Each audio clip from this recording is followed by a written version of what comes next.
Avinash institute of education में आप सभी का स्वागत है। मैं हूं अविनाश मिश्रा। हम लोग मानव भूगोल के मूल सिद्धांत का अध्ययन कर रहे हैं और आज के इस वीडियो में हम जनसंख्या परिवर्तन के घटक के बारे में गहराई से अध्ययन करेंगे। अगर आपने इससे पहले का वीडियो नहीं देखा तो उसका लिंक आपको नीचे डिस्क्रिप्शन में मिल जाएगा, नहीं तो आप प्लेलिस्ट में जाके मानव भूगोल के मूल सिद्धांत का सभी वीडियो एक साथ देख सकते हैं। आइए लेक्चर शुरू करते हैं और समझते हैं जनसंख्या परिवर्तन के घटक। सबसे पहले आप समझो कि जनसंख्या परिवर्तन किसे कहा जाता है। किसी भी स्थान पर जब जनसंख्या कम हो जाती है या अधिक हो जाती है तो उसे जनसंख्या परिवर्तन कहा जाता है। जैसे आप यहाँ पे ध्यान दो, मान लेते हैं कोई एक जगह है, कोई एक स्थान है, यहाँ पे किसी वर्ष के अंतराल में, एक वर्ष के किसी भी वर्ष के अंतराल में मान लेते हैं कि यहाँ की जनसंख्या जो है 1000 है और एक साल बाद फिर से वहाँ पे काउंटिंग होती है, लोगों को गिना जाता है और पता चलता है कि उस स्थान पर 10 लोग और बढ़ गए, तो यानी वहाँ की जनसंख्या क्या हो गई, 1010 हो गई। तो जनसंख्या में परिवर्तन हो गया। पहले उस स्थान पर कितने लोग थे, 1000 थे और एक साल बाद 10 लोग बढ़ गए, तो ये जो 10 लोग बढ़ गए तो क्या हुआ, जनसंख्या में परिवर्तन हुआ, 1000 से अधिक लोग हो गए। समझ में आ गए। या तो 10 लोग क्या हो सकते हैं, कम भी हो सकते हैं। मान लेते हैं एक साल बाद फिर लोगों को गिना गया, पता चला कि 1000 में से 10 लोग कम हो गए, यानी कि वहाँ की जनसंख्या कितनी हो गई, 990 हो गई, तो भी जनसंख्या में परिवर्तन हुआ। पहले जनसंख्या 1000 थी, जनसंख्या घट गई, जनसंख्या कितनी हो गई, 990 हो गई। और जनसंख्या कैसे कम ज़्यादा हो सकता है, मान लेते हैं इस क्षेत्र में कोई एक जगह है, कोई बाहर से लोग यहाँ पे आ जाते हैं, 10 लोग बाहर से आ गए तो भी जनसंख्या बढ़ जाती है। यहाँ से 10 लोग बाहर चले जाते हैं तो भी जनसंख्या घट जाती है। तो जनसंख्या का कम या ज़्यादा होना ही जनसंख्या परिवर्तन कहलाता है। तो जनसंख्या परिवर्तन के 3 घटक होते हैं। जनसंख्या परिवर्तन के कितने घटक होते हैं, 3 घटक होते हैं। पहला जो है जन्म दर, दूसरा जो है मृत्यु दर और तीसरा जो है प्रवास है। पहले मैं ये दोनों को समझाऊंगा, इसके बाद आप स्क्रीनशॉट ले लेना, फिर मैं प्रवास समझाऊंगा। वीडियो पे आप रुकिए, कॉन्सेप्ट को अच्छे से समझिए। मैं गारंटी दे रहा हूँ वीडियो देखने के बाद आपको एक भी डाउट नहीं रह जाएगा। तो आइए समझते हैं जनसंख्या परिवर्तन के घटक के बारे में। जनसंख्या परिवर्तन का जो पहला घटक होता है वो होता है जन्म दर। जन्म दर किसे कहते हैं, इसकी मैं परिभाषा आपको लिखा के दूंगा, पहले आप चीज़ों को समझ लो। मान लेते हैं किसी क्षेत्र में कुछ लोग रहते हैं और वहाँ पे कुछ लोग पैदा हो जाते हैं, तो इसी को हम लोग क्या कहते हैं, जन्म कहते हैं। तो जन्म दर किसे कहते हैं, आप कैसे लिखोगे, एक वर्ष में प्रति 1000 जनसंख्या के अनुपात में जन्म लेने वाले जीवित शिशुओं की संख्या को क्या कहते हैं, जन्म दर कहते हैं। समझ में आ गया। किसी क्षेत्र में 1000 लोग रहते हैं, उस 1000 में कितने बच्चे जन्म लेते हैं और जीवित बच्चे होने चाहिए, कितने बच्चे जन्म लेते हैं, उसी को हम लोग क्या कहते हैं, उसी को हम लोग जन्म दर कहते हैं। जन्म दर कैसे बढ़ता है, किसी स्थान पर लोग पैदा हो जाएं तो जनसंख्या क्या हो जाएगी, बढ़ जाएगी। जन्म दर से जनसंख्या क्या होती है, बढ़ जाती है। याद रखना, जन्म दर से जनसंख्या बढ़ती है। समझ में आ गया। और जन्म दर को रोका जा सकता है, जन्म दर को कंट्रोल किया जा सकता है, मृत्यु दर को नहीं रोका जा सकता है। क्यों, क्योंकि मृत्यु जो होती है वो प्राकृतिक है, लोग कैसे भी मर सकते हैं, लेकिन जन्म को लोग नियंत्रण कर सकते हैं। सरकार एक पॉलिसी लेके आई थी, हम दो हमारे दो। अगर बच्चे कम पैदा होंगे तो जन्म दर क्या होगा, रुक जाएगा, है ना। तो जन्म दर को कंट्रोल किया जा सकता है, ठीक है। तो जन्म दर को आप कैसे लिखोगे, एक वर्ष में प्रति 1000 जनसंख्या के अनुपात में जन्म लेने वाले जीवित शिशुओं की संख्या जन्म दर कहलाती है। तो जन्म दर निकालने का एक सूत्र होता है जो आपके लिए बहुत महत्वपूर्ण है, उस सूत्र को याद रखना। सूत्र क्या है, यहाँ पे ऐसे आपको सूत्र लिखना है, अशोधित जन्म दर बराबर किसी वर्ष के विशेष में जीवित जन्म। तो जन्म दर कैसे निकाला जाता है, मान लेते हैं कोई एक क्षेत्र है, कोई एक जगह है, उस जगह में एक वर्ष में कितने बच्चे पैदा हुए। समझ में आ गया। फिर क्या करेंगे, बटे किसी क्षेत्र विशेष में वर्ष के मध्य जनसंख्या, यानी कि उस जगह पर कुल कितनी जनसंख्या है वो लिख देंगे यहाँ पे और गुणे 1000 कर देंगे तो हमें क्या मालूम पड़ जाएगा, जन्म दर, बर्थ रेट हमें मालूम पड़ जाएगा कि यानी 1000 लोगों में कितने बच्चे पैदा हुए। और इसके कारण क्या होता है, जनसंख्या में परिवर्तन होता है।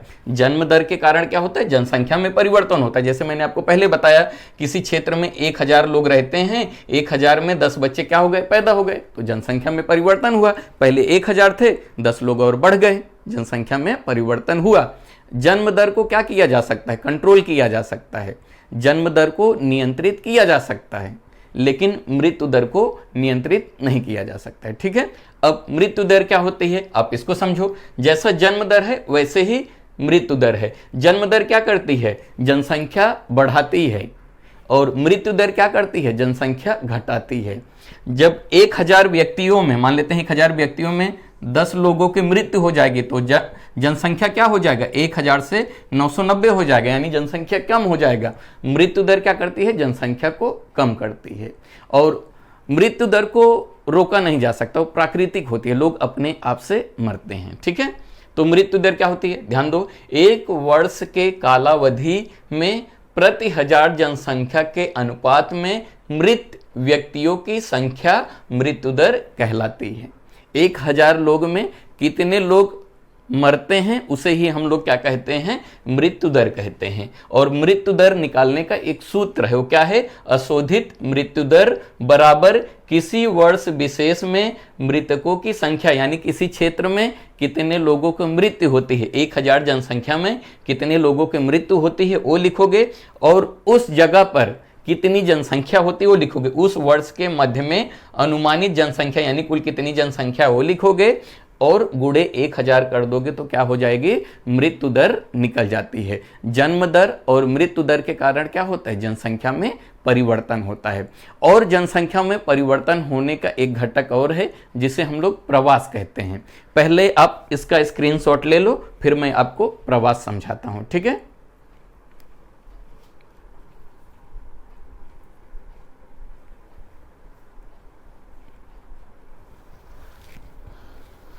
आपने स्क्रीनशॉट ले लिया रहेगा। अब जनसंख्या परिवर्तन का जो तीसरा घटक है जिसका नाम है प्रवास, उसके बारे में गहराई से अध्ययन करेंगे। आइए समझते हैं प्रवास क्या होता है। जनसंख्या परिवर्तन का तीसरा घटक है जिसका नाम है प्रवास। इसका अर्थ क्या है, ध्यान दो, एक स्थान से अन्य स्थान की ओर गमन करना प्रवास कहलाता है। गमन का मतलब क्या होता है, गमन का मतलब होता है आना जाना, एक स्थान से दूसरे स्थान पर जाना या किसी स्थान से दूसरे स्थान पर आना, किसी स्थान से दूसरे स्थान पर जाना या किसी स्थान पर दूसरे स्थान पर आना, ये क्या होता है, प्रवास कहलाता है। जैसे मान लेते हैं कोई जगह है उसका नाम है ए और कोई एक जगह है उसका नाम है बी, ये दो जगह है। अगर कोई व्यक्ति यहाँ से यहाँ पे जाता है या यहाँ से यहाँ पे आता है तो उसे हम लोग क्या कहते हैं, प्रवास कहते हैं। तो प्रवास का मतलब क्या होता है, एक स्थान से अन्य स्थान की ओर गमन करना प्रवास कहलाता है। यानी एक स्थान से जब किसी दूसरे स्थान पर जाते हो आप तो उसे क्या कहते हैं, प्रवास कहते हैं। क्लियर हुआ, आगे ध्यान दो। जिस स्थान से लोग जाते हैं उस स्थान को उद्गम स्थान कहते हैं। जब मान लेते हैं आप ए स्थान पे रहते हो, आप कहाँ पे रहते हो, ए स्थान पे रहते हो, ए से बी की तरफ जा रहे हो, तो जिस स्थान से आप जाते हो उस स्थान को क्या कहा जाता है, उद्गम स्थान कहा जाता है। यानी आप ए स्थान पे रहते हो और इस स्थान से आप बी की तरफ जा रहे हो, तो जहां से आप जा रहे हो उस स्थान को क्या कहा जाता है, उद्गम स्थान कहते हैं। क्लियर हुआ। तथा जिस स्थान पर लोग आते हैं उसे गंतव्य स्थान कहते हैं। आप ए स्थान पे रहते हो और बी स्थान पे जा रहे हो, तो जहां पे आप जा रहे हो, जिस स्थान पे जा रहे हो उस स्थान को क्या कहेंगे, गंतव्य स्थान। ए हो गया उद्गम स्थान और ए हो गया गंतव्य स्थान। यानी कि आप ए से बी की तरफ जा रहे हो, जहां से आप गए उसे क्या कहेंगे, उद्गम स्थान, और जहां पर आप गए उसे क्या कहा जाएगा, गंतव्य स्थान। क्लियर हुआ। भूगोल में आपको चीज़ों को ज़्यादा समझना है, जो छोटे छोटे इसके पॉइंट्स हैं, जो बातें हैं, जो बेसिक कॉन्सेप्ट है वो ज़्यादा आपको समझना है। मुझे यकीन है कि आपको क्लियर हो गया रहेगा उद्गम स्थान और गंतव्य स्थान। यह प्रवास जो है अस्थाई, अस्थाई तथा मौसमी हो सकता है। लोग एक स्थान से जब दूसरे स्थान पर जाते हैं तो या तो अस्थाई हो सकता है या तो अस्थाई हो सकता है या मौसमी हो सकता है। जैसे समझो, मान लेते हैं आप ए स्थान पर रहते हो और आप बी स्थान पर घूमने के लिए गए हो, तो आप अस्थाई गए हो, यानी कुछ समय के बाद आप फिर से वापस आ जाओगे। ए हो गया अस्थाई। आप ए में रहते हो, ए स्थान पर रहते हो, बी स्थान पर हमेशा के लिए चले गए तो क्या हो जाएगा, आपका अस्थाई हो जाएगा, परमानेंट, हमेशा के लिए यहां पे चले गए। लोग क्या करते हैं, जहां पे लोगों का जॉब लगता है वहां पे जाके सेटल्ड हो जाते हैं, रहने लगते हैं, तो अस्थाई प्रवास कहा जाएगा। जब कुछ समय के लिए किसी जगह पे जाते हो, कुछ समय के बाद लौट आते हो, तो उसे क्या कहते हैं, उसे हम लोग कहते हैं अस्थाई प्रवास। मौसमी क्या होता है, कभी कभी ठंड प्रदेशों में जो बुजुर्ग लोग रहते हैं नहीं रह पाते हैं, तो जब ठंडी का मौसम आता है तो कुछ समय के लिए क्या करते हैं, गर्म प्रदेश में चले जाते हैं किसी न किसी के कारण, मौसम के कारण, तो उसे क्या कहा जाता है, मौसमी प्रवास कहा जाता है। क्लियर हुआ? आगे ध्यान दो। प्रवास जो है कैसे हो सकता है, गांव से गांव की तरफ लोग एक गांव छोड़ के दूसरे गांव में जा सकते हैं। क्लियर हुआ? आगे समझो क्या हो सकता है, लोग एक गांव से एक नगर में जा सकते हैं, या कोई नगर से नगर में जा सकते हैं, या नगर से गांव की तरफ जा सकते हैं। तो प्रवास कैसे हो सकता है, गांव से गांव की तरफ भी हो सकता है, गांव से शहर की तरफ या नगर की तरफ भी लोग जा सकते हैं। नगर का मतलब होता है शहर, या नगर से नगर की तरफ जा सकते हैं, यानी एक शहर से दूसरे शहर में जा सकते हैं, या किसी शहर से किसी गांव की तरफ जा सकते हैं। क्लियर हुआ? आगे समझो। ये दो बातें आपको ध्यान रखनी, अप्रवास, उत्प्रवास। अप्रवास क्या होता है, यदि कोई गंतव्य स्थान पर आए, तो गंतव्य का मतलब क्या होता है, जिस स्थान पर आप गए हो, ए से गए बी की तरफ, तो ए क्या हो गया, उद्गम, और बी क्या हो गया, गंतव्य। यानी जिस स्थान पर आप आते हो वहां के लोग आपको क्या बोलेंगे, अप्रवास, यानी आए हो, जहां पे लोग आते हैं उसे हम लोग क्या कहते हैं, अप्रवास कहते हैं। आप दिल्ली में रहते हैं, दिल्ली से आप मुंबई आ गए, तो मुंबई में आपको क्या कहा जाएगा, अप्रवास कहा जाएगा। क्लियर हुआ? और दूसरा क्या है, उत्प्रवास। उत्प्रवास का मतलब क्या होता है, यदि कोई उद्गम स्थान से जाए, आप जिस स्थान पर रहते हो उस स्थान को जब छोड़ के जाते हो तो उस जगह पे आपको लोग क्या कहेंगे, उत्प्रवास कहेंगे, यानी कि आप उस जगह को छोड़ के गए, तो उसे उत्प्रवास। जिस जगह पे आप आते हो वहां पे अप्रवास, और जिस स्थान को छोड़ के जाते हो उसे हम लोग क्या कहते हैं, उत्प्रवास कहते हैं। ठीक है, मुझे यकीन है कितना क्लियर रहेगा। प्रवास होने का कारण होता है, दो कारण, पहले आप इसका स्क्रीनशॉट ले लो, फिर मैं आपको सिखाता हूं। ठीक है,